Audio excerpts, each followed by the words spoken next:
warahmatullahi wabarakatuh. Perkenalkan, saya Rizky Zalianti. Di sini saya akan mempresentasikan tugas mata kuliah Manajemen Kualitas pada pertemuan 14 kelas online. Di sini saya akan mempresentasikan tentang materi manajemen mutu atau manajemen kualitas. Sebelum kita masuk ke materi, pasti kita pernah mendengar yang namanya tentang kualitas. Terdengar kata kualitas, pasti kita akan membayangkan tentang pelayanan, produk, ataupun proses.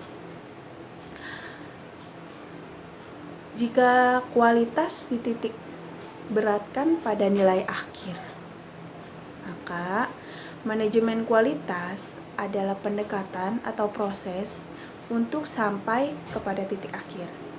Karena itu, kita perlu mengembangkan pemahaman yang tepat tentang apa arti gagasan manajemen kualitas. Manajemen kualitas merupakan suatu perbuatan mengawasi seluruh aktivitas dan tugas-tugas yang dibutuhkan untuk mempertahankan tingkat keunggulan yang diinginkan. Jadi, jika kualitasnya bagus, akan menghasilkan nilai yang tinggi juga dan menghasilkan value yang tinggi untuk suatu perusahaan ataupun suatu bisnis. Dalam manajemen kualitas ada prinsip inti dari praktik manajemen mutu, yaitu didasari pada fokus pelanggan, fokus strategis, fokus kepemimpinan, serta fokus proses. Fokus orang, fokus ilmiah, peningkatan inovasi, dan pembelajaran yang berkelanjutan, serta pemikiran suatu sistem. Jadi, prinsip inti dari manajemen mutu ini terdapat 8 untuk meningkatkan suatu kualitas ataupun mutu suatu produk, baik produk pelayanan maupun suatu produk proses dan lain.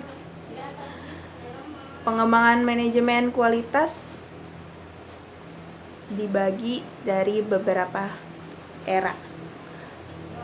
Pertama, era pengerjaan manual terjadi sekitar tahun 1900-an sebelum revolusi industri terjadi.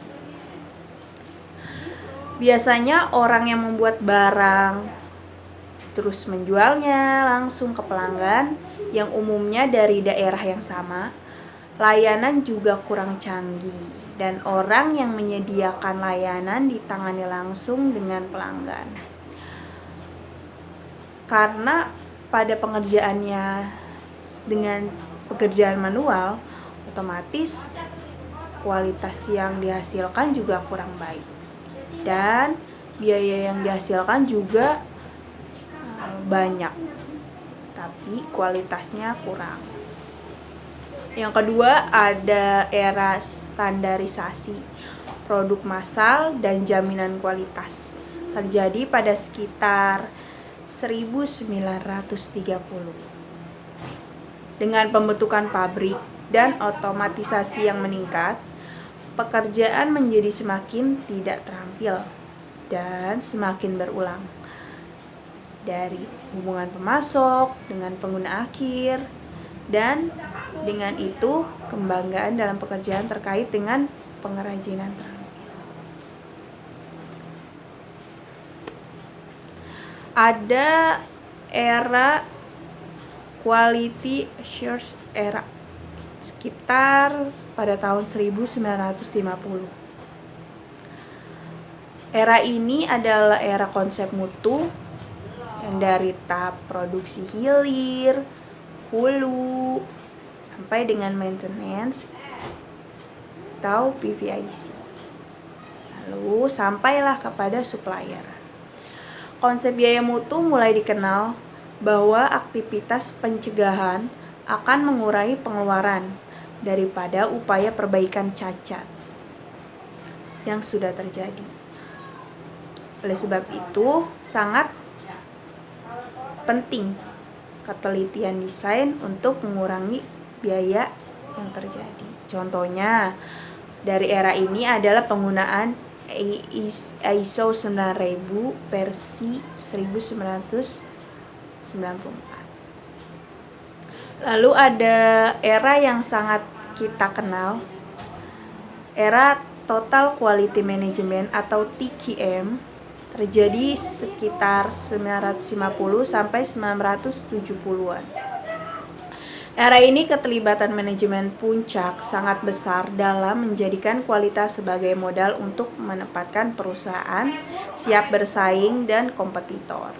Contohnya pada sistem manajemen mutu ISO 9000 versi 2000 dan 2008.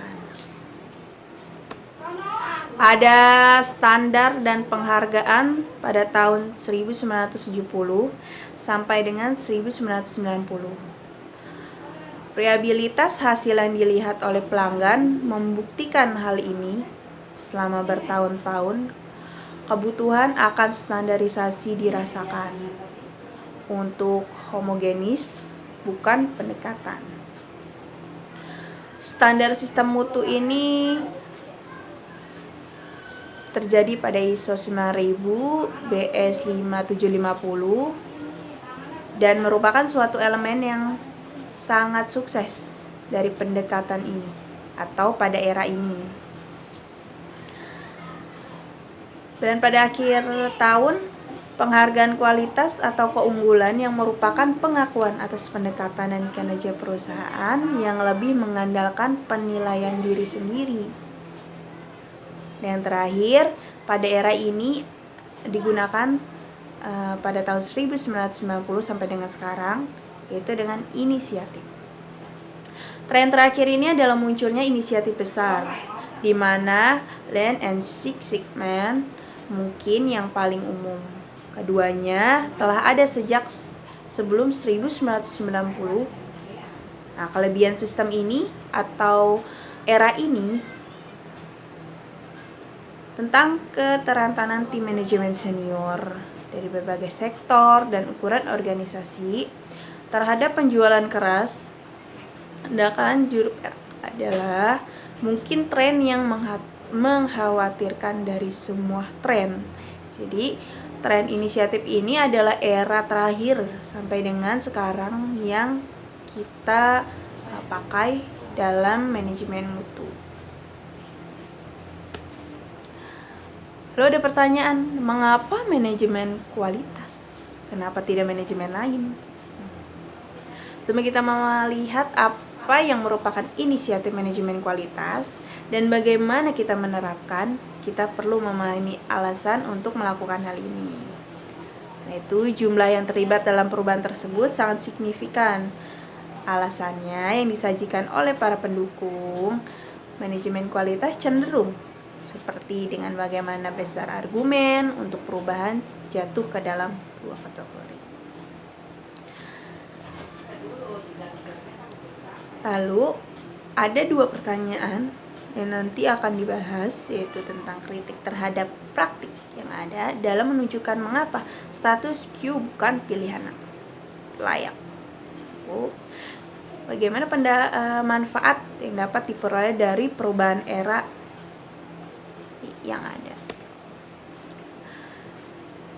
Dari pembahasan tersebut ada pertanyaan, mengapa pendekatan tradisional tidak sebaik dengan pendekatan-pendekatan yang lain? Timbullah jawaban, dalam pendekatan tradisional terdapat 6 yang kurang tepat dalam manajemen, yaitu kurangnya kepemimpinan, fokus jangka pendek, kurangnya fokus pelanggan, pertimbangan biaya versus kualitas. Yang sudah kita jelaskan, kualitasnya tinggi tapi biayanya rendah, seharusnya seperti itu. Tapi Kebanyakannya kalau menggunakan pendekatan tradisional itu biayanya tinggi tapi kualitasnya rendah karena membutuhkan